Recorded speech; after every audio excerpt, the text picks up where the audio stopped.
Welcome to the World of Warcraft Q&A about almost everything panel. Here to answer your questions are J. Allen Brack, Tom Chilton, Ian Hazakostas, Dave Kosak, Corey Stockton, and Greg Street.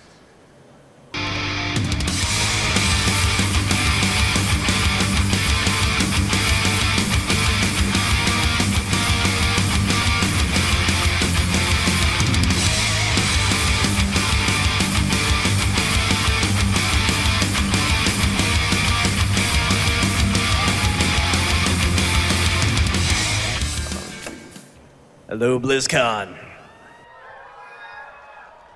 One person's name that you didn't hear that we were lucky enough to drag away from other stuff is our art director, Chris Robinson, who's here in the end. He's the main guy, the main architect behind the new character races, which I'm sure you're very excited about. So, welcome. Fire away. Questions.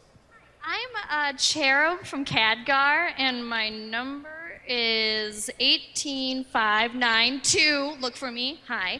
My question is about garrisons. It looks like they're going to be tablet, kind of. Are you thinking about putting it into the WoW Armory app? That'd be really, really cool. I can't say that we're actively working on it. It's going to be a very complex system to make it work awesome on the PC, and we feel like we have to really devote all of our attention to that to make it as good as it can be. A dream would be to have it on tablet, and I wouldn't rule it out as a possibility someday, but not yet. Nice robe. Hi. As an RPer from Earth and Ring, I'm super excited for player housing player housing on steroids in the form of garrisons. That's right. I was wondering, right now it said something about a party system, but I was wondering how many people can be in your garrison, and are there any plans for your friends to be able to access your garrison while you're offline? Probably not while you're offline. We definitely allow, you'll be able to invite your friends to your garrison while you're there. We don't have any mechanic designed for it to happen while you're offline. I'm not really sure what they would do there while you're offline, other than maybe, I don't know, Trash your pick your garrison. flowers or something. She's from an RP server, Tom. Oh, that's true. Well, you can probably imagine. But no, we don't have any plans for that right now. It's an interesting idea. But certainly we do plan to have some cooperative gameplay. You were asking a question about parties, and I'm assuming you meant like the followers, where you would put together some of your followers and get together with some friends to do missions. No, I was actually wondering how many of your real World of Warcraft friends, guildies, can be in your instanced area. Oh, like invite a raid, all 40, whatever. Dear server programmers, we're sorry. Hi, I was just wondering about the dwarves. There hasn't been a lot of them lately, I guess, in the storyline, and I was wondering if there's anything happening with Magni. I'm not ready to talk about anything happening with Magni yet. Maybe. We are really focusing on Moira, and I think there's a really interesting dynamic going on right now with Moira and the Dark Irons and the other Council of Three Hammers. We explored a little bit of that in patch 5.3, and Moira sort of stepping up to help the Alliance in a big way. And we're going to see a few Dark Irons. We're going to see a little bit of that happening in this next expansion as well, to kind of continue that story on. So we'll get a little bit of that, a little taste of dwarves. Delicious dwarves.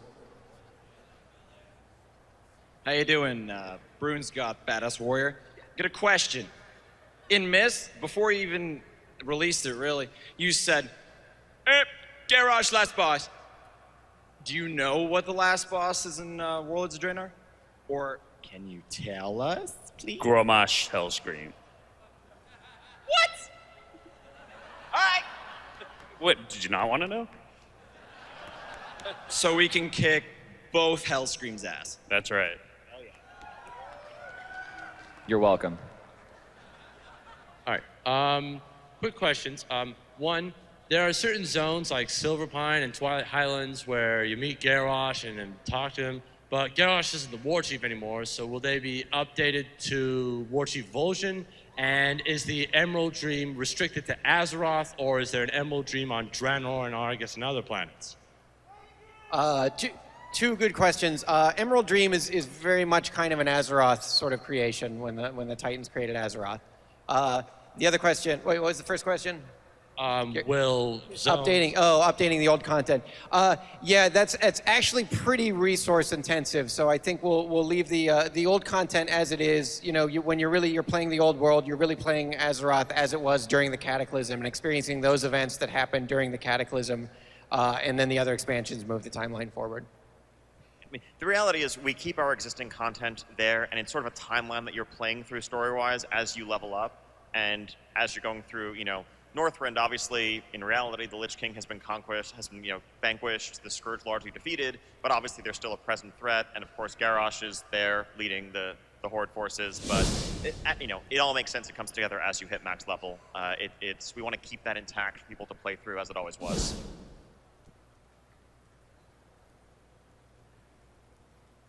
Hi there, I'm Hatsuma from Kel'Thuzad. My question's regarding Duskwood. There's an area called Beggar's Haunt. It's also called Knight's Hollow in the art book. There's a lot of art for it. Was it meant for anything like the Stalden quest line or the Scythe of Elune?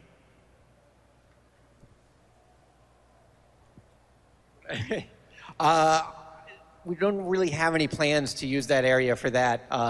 Sometimes when we get on a roll, we create a lot of awesome art, and this guy is on top of it. Sometimes we don't get to use it as much as we should have, but that is a cool area, but we don't really have any other plans with it.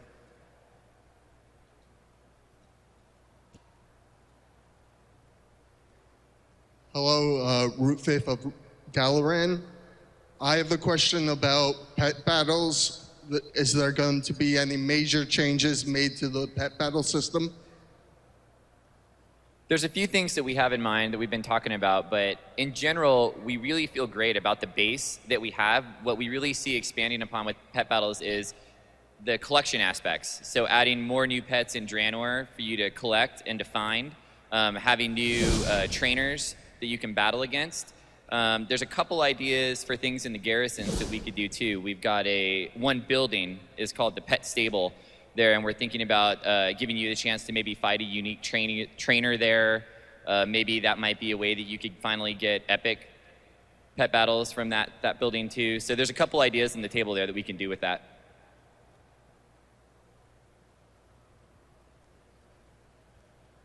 What is the likelihood of you adding more character customizations, such as mixing hair, dances, facial paint things to them? I think it's there's a likelihood. We're taking it in stages right now, so we wanted to see after we finish that kind of broad stroke, bringing everything up to the level that we want it to be at. We'll take a look at it and just feel like if there's enough breadth there that we want to add a little bit more to it. I mean, we're always pushing and wanting to do more. It's just a question of cost versus reward, and I think that's something we're going to definitely keep looking at in the future.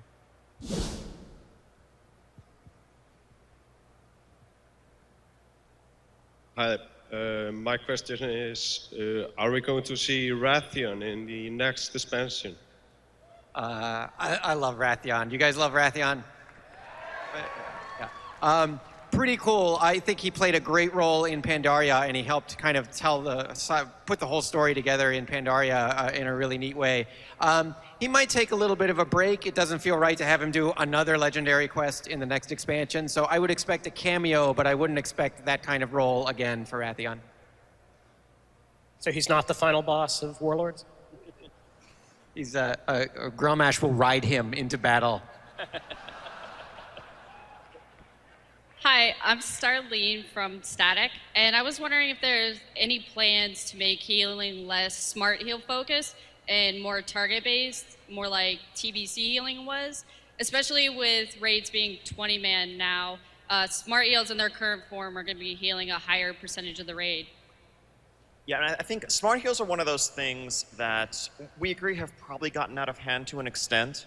I think that as more and more heals have been converted over to be smart, it actually comes at the expense of some of the engaging and interesting healer gameplay at times.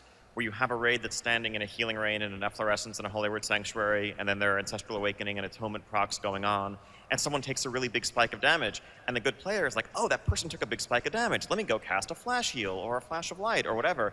And when you're about halfway through your cast, in the meantime, that healing rain and efflorescence and everything else has ticked, and your heal overheals. And you're like, well, okay, I guess I should have cast more smart heals. So I think we want to keep some place for those, and AoE targeted heals is always tricky. I mean, we have Prayer of Healing as kind of the only remaining party targeted heal in the game. One thing we're exploring is maybe actually making smart heals a little bit less smart while still keeping some of that functionality. So a way this might work would be to actually have most of our AoE smart heals simply prefer people who are injured over those who are not, like the way Chain Heal hops, rather than actively seeking out the most injured and lowest health target. This could make healing feel a lot more like it does on Malkorok, for example, where people with a full green shield are completely ignored by smart heals, but otherwise it doesn't discriminate between someone with a weak shield or a strong shield, and you actually find yourself having to still make those intelligent choices to single target top people off, while smart and AoE heals remain useful. So that's a yes? Yes. That's an Ian yes. Pretty much. Ian, she's got your number. One more Nailed quick it. thing. Greg, are you going to take away the 25% penalty to Chakra? It's not a bonus. We've struggled a lot with that kind of design of, I'm going to go into this mode to do one thing and switch into this other mode to do this other thing. I don't know that there's many successful attempts in the game. We still like Chakra as a mechanic. We've been exploring some other things we could do with it. It's also possible we could just pull the whole thing.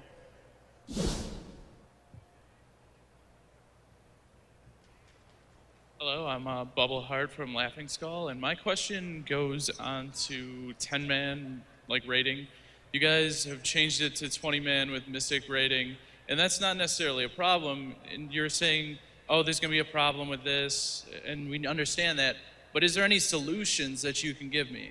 Because besides recruiting or going on to merge another guild, what options do I have and what hope do I have? I mean, I have tons of people on my guild alone saying, oh, this is terrible, I might end up quitting. So either recruit or find a new guild. What solutions do I have? Ultimately, we want to make it easier for people to find others to play the game with who are of a like mind. And things like Connected Realms are helping with that on lower population servers. And part of the point of giving advance notice of this change, I mean, the reality is it's not like you're going to go back from BlizzCon to Siege of Orgrimmar and have to completely change your guild structure overnight. It's something that can happen over time and with the new expansion and people returning to the game and the fact that you're still leveling up, gearing up, progressing through Heroic before you get into Mythic. The hope is that there is time for guilds to adapt and fit their rosters in terms of what they will look like then to the new 20-man Mythic structure. Ultimately, it's a change that's being made in the long-term interests of the health of that level of rating overall. One of the things we realized as we had expanded Flexible to cover all the other raid difficulties was Mythic, the highest tier, was the only thing that was left over. And the question was, do we keep this parallel 10 and 25 structure just for the top % of the game's rating population, or do we try to streamline it in a way that's really going to let us better focus our raid design and tuning and content going forward? And while I completely understand and I do sympathize with some of the short-term difficulties that guilds are going to face grappling with this transition, in the long run, we do think it's going to be a better experience for everybody. Plus, the group finder will find you 10 new best friends.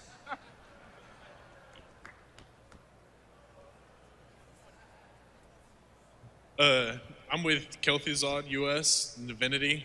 I talked to you yesterday, or the day before yesterday, Ian, at the dinner about the Hunter AoE abilities and how we only have targetable AoE abilities.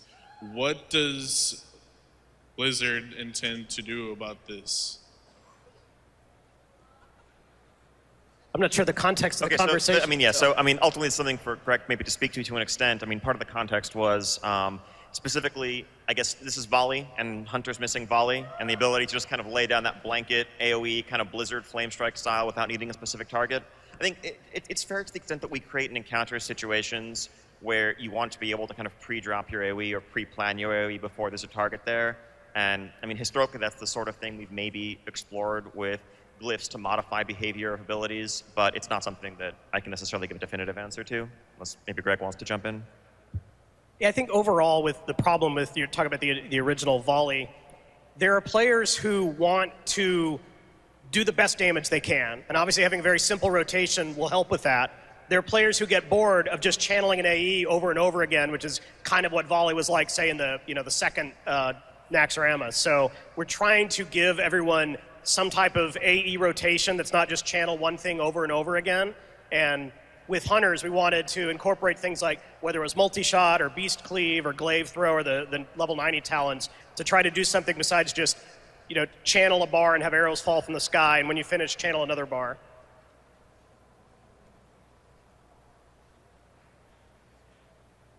I'm also from Divinity on US Kel'Thuzad.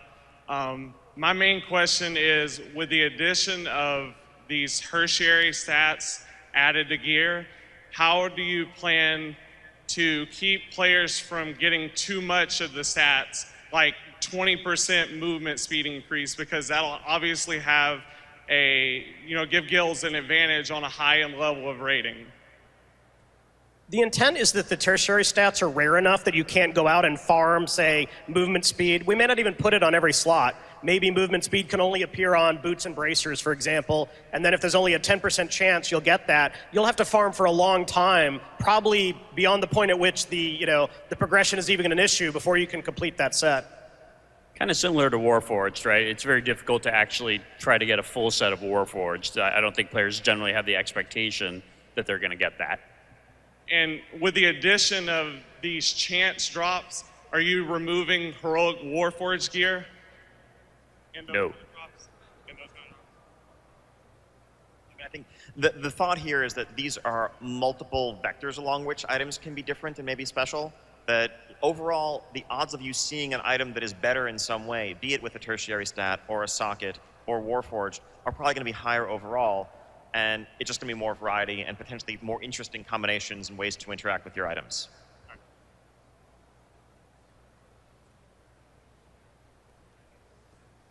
Hi again. This is Verena of the Sentinels of Ravenhold. My question is about the legendary. I've worked on 2 legendaries now. I worked on Dragwrath, got that done. It felt like a huge accomplishment. This one just feels like a raid requirement. Is that something you're going to see again in the future, or?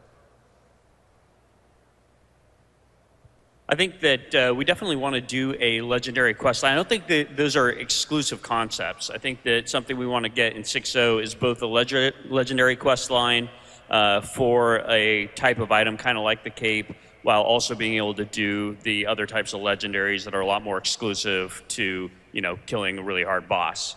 So in the same way that, right now we have the Garrosh heirloom weapons, those are a little bit more exclusive, almost like the old legendaries worked. They aren't really exactly the same, but more along those lines. And I really think that we can have a balance between both of them.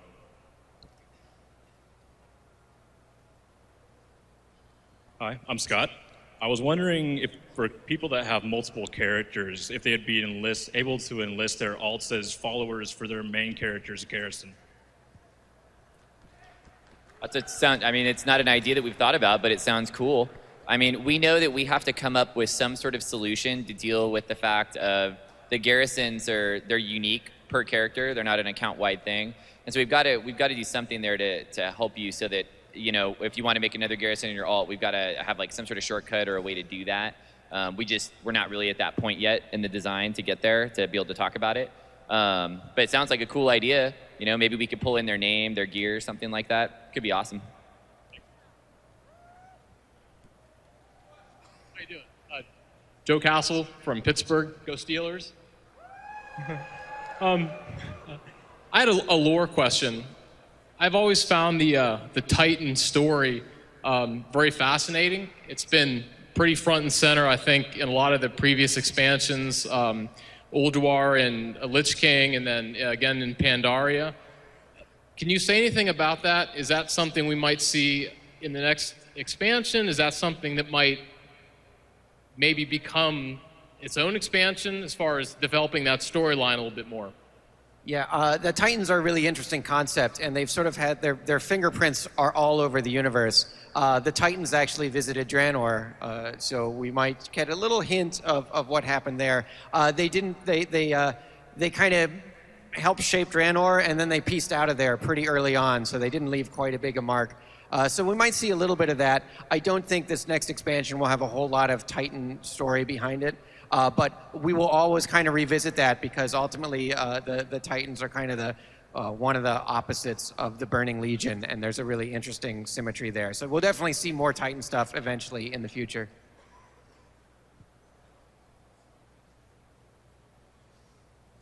Hey guys, my question is more about, I love that you're cutting out the crap on all the items like hit expertise. How am I supposed to feel rewarded when I get a drop, but then I have to go back, get a heroic, warforged, gemmed, tertiary stat weapon?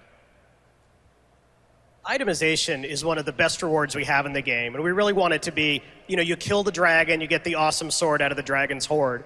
We're really not happy with the way the game has gone, where it's just a checklist and okay, I got my glove for this raid, okay, I got my belt for this raid, now let's go on to the next one. The plan with having all these rare affixes and things like that in the gear is to give it a long tail so that maybe you'll get a basic item pretty quickly and be able to function, but then you can still chase the awesome item rather than saying, you know what, I've got everything I need, peace out. What we're trying to say is that Mr. Robot is not sitting up here on this stage, and he should not have to approve your items.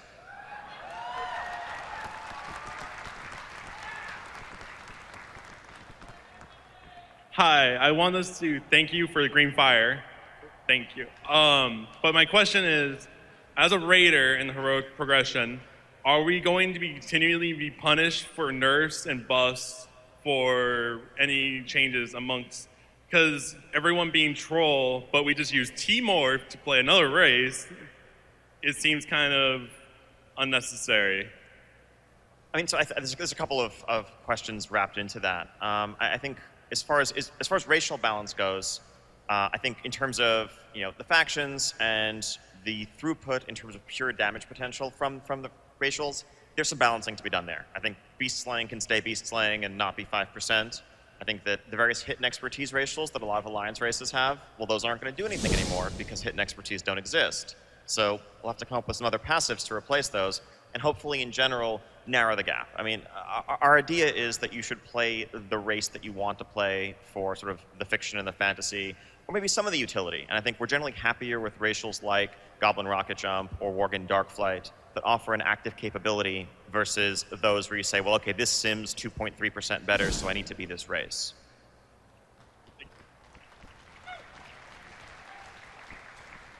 Hi, I'm Nate from Crimson Illuminati and No More Gone Forever and Warmorist Accord. Love the stuff I've seen with Warlords and really looking forward to it. One thing I like is the exploration of the Draenei story and the lore, which leads me to my question: when can we expect the same treatment for gnomes? Well, it's hard. We can't win. For years, you guys have been saying, "Where's the Draenei stuff? Where's the Draenei stuff? Where's the Draenei?" Finally, we have some Draenei stuff, and immediately, out come the gnomes. Besides, what about Chromie? We gave you Chromie. Yeah, so they took Nomergon in Cataclysm. Hopefully, we can maybe find some opportunity to explore some more gnome stuff a little bit later. But I really can't promise that right away. But now we hear you. Maybe next. Many of us are big fans of gnomes. It's just a question of getting the right time. Blood gnomes confirmed.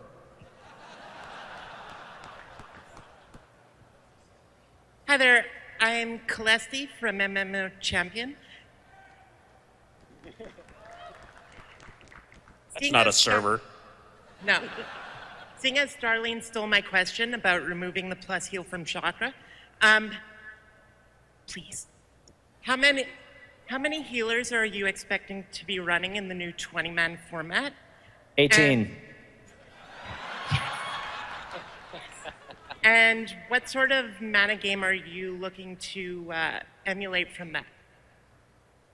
mean, I think healer composition is always going to vary a little bit, particularly at the very high end where guilds tend to min-max. My assumption would be that right now, where 6 healers is often considered a baseline for a 25-player raid, you'll probably see 5 healers as a baseline, and you'll see 4, maybe 3 in some extreme cutting-edge, heroic, mythic progression kills where you need to drop healers to squeeze out as much DPS as possible.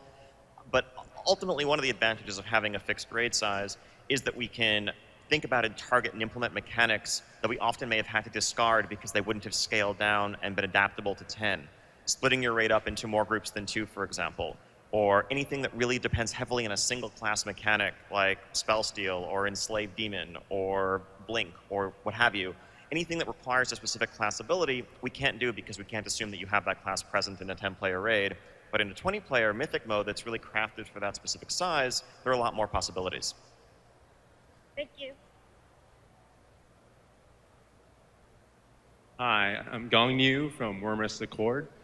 I like the idea of the events being allowed in Draenor to make it feel more alive. So what I'm wondering is that idea going to be looked into for older content, not necessarily rehashing anything like Cataclysm, but to make those older places feel more alive so that anyone leveling again or any new players could go around and say, hey, look, there is a barn on fire or something, and take a look, see if they can help. We definitely love dynamic content, and it would be awesome to be able to incorporate that in the old world. But we also have to kind of juggle our resources, and we really want to concentrate going forward on the new stuff we're creating. So not in the immediate future. We're not really planning to do that. We definitely plan to really keep experimenting with it in Draenor, though, and really try and find the right balance that makes the world feel alive all around you. And I think that's going to be really compelling. Any hour we spend on the old stuff is an hour longer it takes us to get to you the new stuff.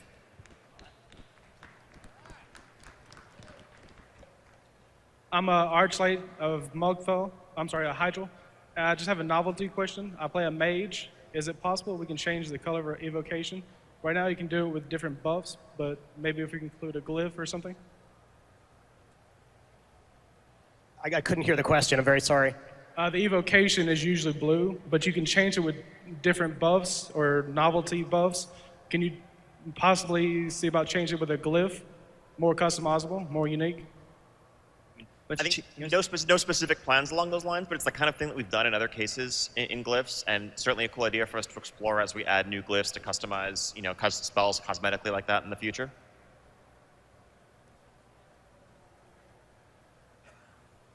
Hi, are bonus rolls continuing in 6.0? Yes. Yes, that is the plan. We don't know exactly what you're going to do to get the bonus rolls. We're still trying to figure that out. But we generally like the idea that you have some control over saying, oh, I want an extra shot at loot on this boss. As a follow-up, how does the bonus roll actually work now? Like if I roll 3 times an SOO and I don't get loot, there's supposed to be protection. But if I roll in TOT and get a bonus, does it reset it in SOO? We have a guy in an office, and every time you try to bonus roll, he has a button and he pushes yes or no. And he just pushes no pretty much all the time. He has like a drinking bird set up. Best job ever. Sometimes he goes to take a break. It's all about timing. No, honestly, yeah, I mean, we have a streak breaking system in place. In general, we don't want to delve too much into the details of it because the reality is it's supposed to kind of work behind the scenes. The second you know all the details, you'll again think about gaming it. But don't worry about wasting your chance on different difficulties or different zones like that. If you win something in LFR, it's not hurting your chance at your heroic bonus roll. At the end of the day, we just wanted to make sure that if you see somebody who posts, like, I used 15 bonus rolls in a row on this thing and I didn't win a single item, they're actually officially lying. I know you still see those posts on the forum. They're lying, trust me. Exaggerating. Lying. Hi, I was just wondering if pet battles are ever going to be going on to mobile devices? You know, that's actually something that we've talked about a bunch. It's something we've actually put some effort into.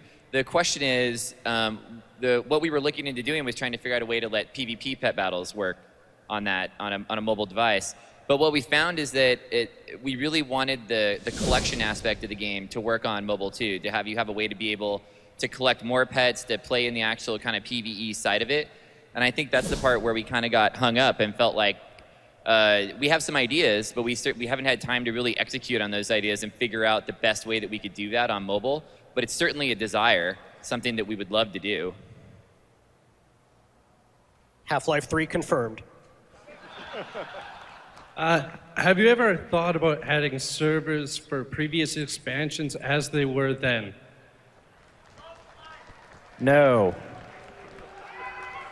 And by the way, you don't want to do that either. You think you do, but you don't. Remember when you had to like spam cities and say, need a tank, need a tank, need a tank during the Burning Crusade days? You don't remember that because now you just push a button that says go to the dungeon. You don't want to do that. Remember that one bug that really pissed you off that we fixed like 2 years ago? Still there in the past. Hi, I'm Tamerlane from Elias on Nathurism. I have a lore question. What's with celestial dragons? They're not celestials, they're not dragons. They show up in Throne, Aldior, and Mogashan vaults, and like, what's going on there? That is an excellent question. What are celestial dragons? I think the Titans were involved, and they were doing something. We need to get you a red shirt. I don't think we have any like official lore or official story about the celestial dragons. They're tools that the Titans were using, and honestly, primarily they just look really bitchin'. Is kind of the main reason they're there. Good job, Chris. Thank you. We have some celestial BSers up here. Alice from Ice Count, Guild Peons No More. My question is, with reforging gone, what will replace the vendor on the Yak?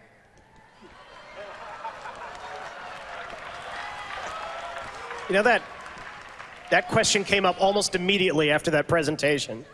We just talked about this. Yeah. One idea was transmog. Wait, stop. Hold on. So, were you guys designing at BlizzCon? Please don't do that. We were pretty sober. You say that now. For a short period. It was over lunch, like 2 hours ago, really. What do you want on the Yak? You know what you sound like? Bank access. No way, dude. I think they said a flask vendor. Vanilla servers on the Yak? Was that what it? That's what I heard. Confirmed. Hey guys, the Disaster for Skull Crusher. My question was about the Horde and Lion crests. The lion's crest is a lion, but there are no lions in the Eastern Kingdoms whatsoever. So where did they come up with that? Well, Uther Pendragon's crest had dragons, and there were none of those in England, were there? Burn.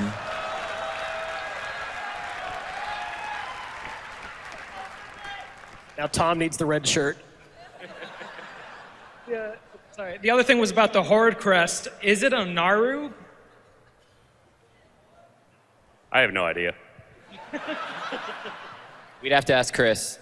We need like a bucket of red shirts just to sit right there. You can hand them out to everybody I who's would coming. love a red shirt or a character, and wow, either would make me happy.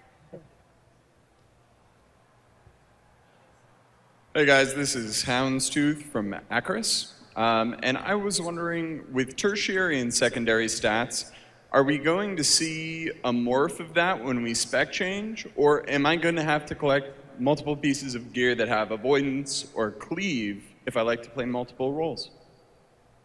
The idea is just that the primary stat changes, strength, agility, intellect, and that the secondary and tertiary stats would all stay the same. That's part of the long tail there, that if you really like haste, you can still go and chase haste gear, but you can still function if you can't get that kind of gear. I do think it's very important that we realize that we're still going to be experimenting with this stuff and testing it out, right? It's got a long way to go before we really finalize what all these tertiary stats are and exactly how they'll work and and what percentage chance there are to have these things. So there are a lot of the details will probably morph some before it actually goes live. But I think it's really legit concern. Hey, I was wondering, with Warlords of Draenor kind of bringing up the past again, would you ever maybe possibly consider the old Warcraft games being available to play again on a modern computer, please?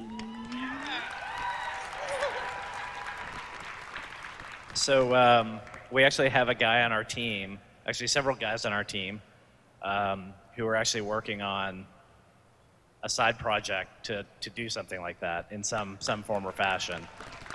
You know, we're fans of Warcraft 1, Warcraft 2, Warcraft 3, and we'd love to replay those games for sure. Thanks. So I was wondering about the garrisons. Are they going to be in predetermined locations throughout the zones? And in one of the slides, I noticed the dance studio. What do you mean? What? I'm not sure what you're talking about. I saw it in the medium buildings there. I don't think that's accurate. Is that an announced feature? I don't know. It's weird. Surely we would never troll our player base like that. We would never do that. It's ridiculous to even suggest such a thing. Who would do that? But in regards to your first question, yes, the garrisons are in a predetermined location in the zone. And it'll be like that for all the different zones that has a garrison. So you can choose to, if you have it like in Shadow Moon Valley, you would be in that spot. If you choose to like maybe have it in Gorgrond, there's a predetermined spot there. And then within the garrison, you can customize it by placing the buildings wherever you want within that kind of predetermined area. But by having it be in a predetermined area like that, we can make it look super awesome. Like we've got them built right into the zones with waterfalls and lakes, and all the unique features of the zones themselves will be built into that garrison. So each one has a really unique kind of like vibe and feel to it. I think if we allowed complete freedom, most players would just like, I'm going to put it right in front of the entrance to Blackrock Foundry. Bleh. Hi, Malazar of the Shadow Wolves of Smolderthorn. I had a gameplay mechanic question.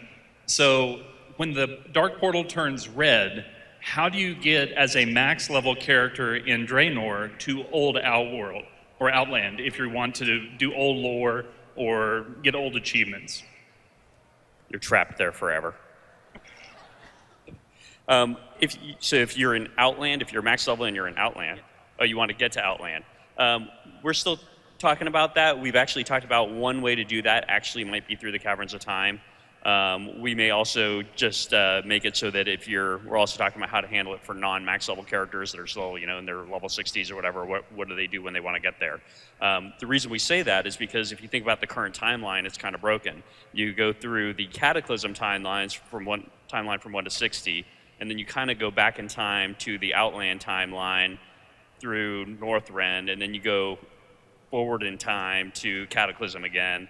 You kind of jump around. So if you think about it, you could actually argue that Outland is currently back in time. So that would be one way to approach it, but we're still trying to resolve how to do that. But we will give you a way to go there. Hi guys, Boosh Baguette from Full Spectrum Guild. I just want to thank you for your decades of awesome work. I really appreciate it. So I'm in a 10-man guild that does heroic content on 2 nights a week, and I'm in for some big changes. So my concern is when we go to Mystic with 20, and ideally we're going to have 25 in a guild, and 20 get to raid, 5 people are going to get subbed, but if your lockout is on loot base, you're going to run it twice, so those 5 you subbed get a chance for loot. And then with the new heroic, you're going to want to do that for tier, for trinkets, things like that. I'm concerned that we're going to have to do 48 bosses every single week to be really competitive. Okay, so that's something that I should probably clarify from what was said in the last panel. The Mythic raid lockouts is pretty much going to work just like Heroic does today. There's nothing changing with that. It's very traditional in that regard. That is boss-based, static raid ID. You can't hop one mythic raid to another. Really, nothing is changing there. So you definitely will not be running sort of parallel main alt raids through mythic content. And as far as other difficulties, I think the thought is that it'll work pretty much like it does today, where coming out of a prior tier, you'll probably go into whatever you were doing and one tier below. That is to say, heroic guilds coming out of Throne of Thunder with full Throne of Thunder heroic gear did normal Siege of Orgrimmar and then went to heroic Siege of Orgrimmar. They didn't really have much, if anything, to get out of Flex Siege of Orgrimmar, and we didn't really see them doing it all that much. We certainly are sensitive to players' desire to not find themselves running the same things over and over again multiple times per week, unless they're doing it just to help out their friends. I think it's very different when it feels like part of your necessary progression, like way back in the Argent tournament days. So that's something we're sensitive to, and we will try to minimize wherever possible.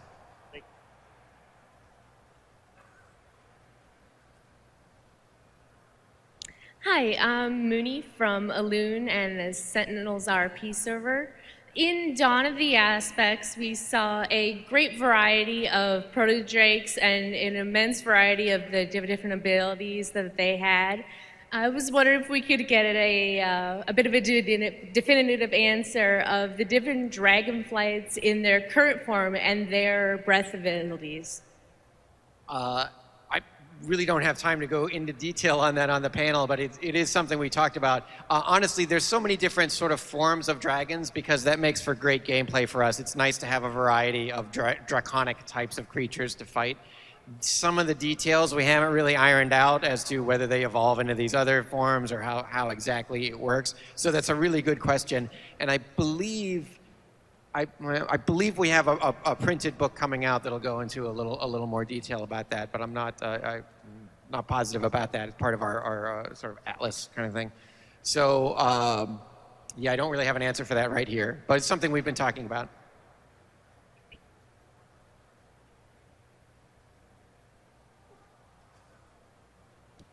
Hi, my name is Tim Marble. I came out here from Maine, and my question is for Mr. Greg Street.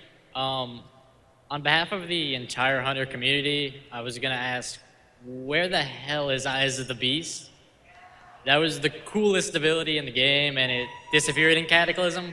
Who doesn't want to control their pet and make them run around? So, I would like to apologize for what happened to Eyes of the Beast. We had very good intentions of trying to prune abilities from classes, but made a mistake in that some of the things we proved weren't really the abilities that were confusing players. They don't take action bar space. You're not throwing down Eyes of the Beast as part of your single target rotation unless you're a really kind of weird hunter. So we took it out, and then there was a bug, and the programmers came to us and said, what are the chances you're going to keep this ability? And we're like, I don't know, we don't think so. And they clipped off that part of the code. So it's not like we can just stick the ability back in and it's back again. It would be a non-trivial amount of work for our engineers to add that back in, which would come at the expense of some other cool ability we'd like to add.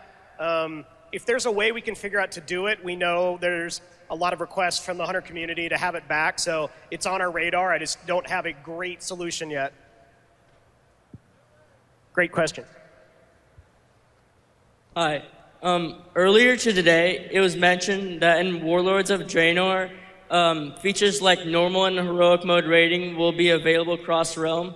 That being said, why would you want to pay to realm transfer anymore? So we want to make it easier for you to play with your friends. You know, we still believe in realm locality. We still believe in people having a kind of a home that is kind of called their own. But we still want to lower the barrier so that you can actually play with your friends. If you don't want a realm transfer, then that's okay. There's still a lot of attraction to being in the same guild as your friends and sharing guild chat. So that's one of the cool things about being on the same realm is just being in the same guild. What's up? So the Horde took a pretty big hit lore-wise. I was wondering, are you gonna even them out? I mean, the Alliance is kind of crazy, super strong. So what can the Horde do to get back to that level? You know, maybe absorb some of the Iron Horde after we're done with them? They could faction change to Alliance.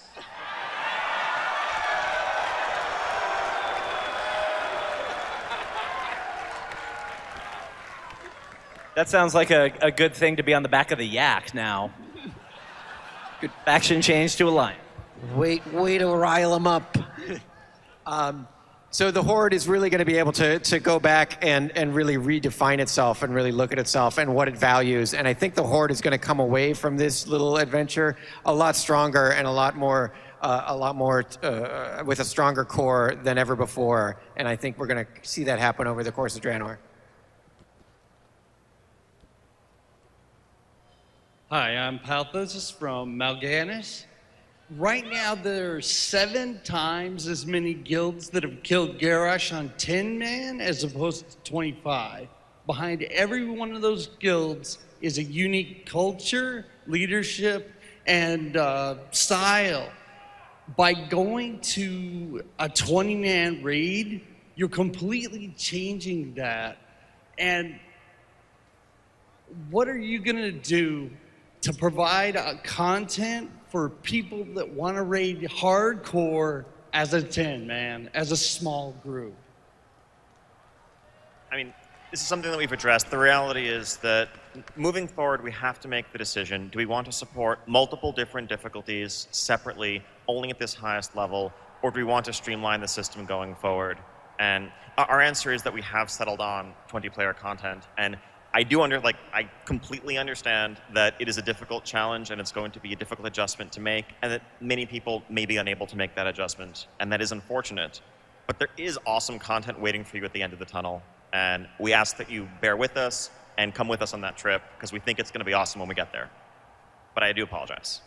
You could also get really slow computers and just play heroic. Hi. My name is John. I play on Storm Reaver for the Alliance. I am an original WoW player. Been playing since 2005 from Firetree. The PvP aspect for World PvP has gone down. It feels like it has, at least. You have servers that are massively highly populated in Alliance or in Horde, and there's no even. I understand you're doing the sandbox, but is there something for the world PvP aspect? To be honest, I don't know that that's really, we've never really had that since back in the South Shore Terran Mill days. And honestly, the reason we had that was because there were no battlegrounds, right? There was no other alternative. What we did is we put in the honor system, which gave you a motivation to kill other players, and there was nowhere else to do it. So world PvP happened. I don't really know that that's something that we can or will be able to recapture. Certainly not when the realms themselves are really heavily imbalanced. I don't think anybody wants to be forcibly moved off of their realm or anything like that. So I think what we're going to do is we're going to try to focus on the world PvP zone that we're creating and make it a really fun place to go when you just want to go and have some kind of random PvP action, the big PvP sandbox. I feel like that's something that we can make cool and deliver on, but I don't think that we can really get that fantasy of the South Shore Terran Mill kind of thing back. Thanks. Hi, I'm Bayan from Wormrest Accord, and I'd like to ask if you guys were going to make any new hairstyles with the model changes. Yeah, we actually have like a backlog of hairstyles that we haven't yet put in, so we already have them. I think it's just a matter of like finding the right way at this point to put them in. So, yeah, we have some of that stuff for you. Well, I was a little concerned just because there wasn't a lot with the ones that you showed up on the panel yesterday, so I was wondering if there was any more than that. Oh, like, is that all that we've done? Yeah. No, we're gonna, everything that you've seen so far is gonna be, like every single hairstyle is gonna be redone, so it's not just the stuff we showed. We just showed everything that we had done, but at this point, but we're gonna continue to work on it, so. Thank you. Somebody ask about quivers and stuff, please. An answer for you this. Thundersong, proud orc shaman of Sisters of Elune.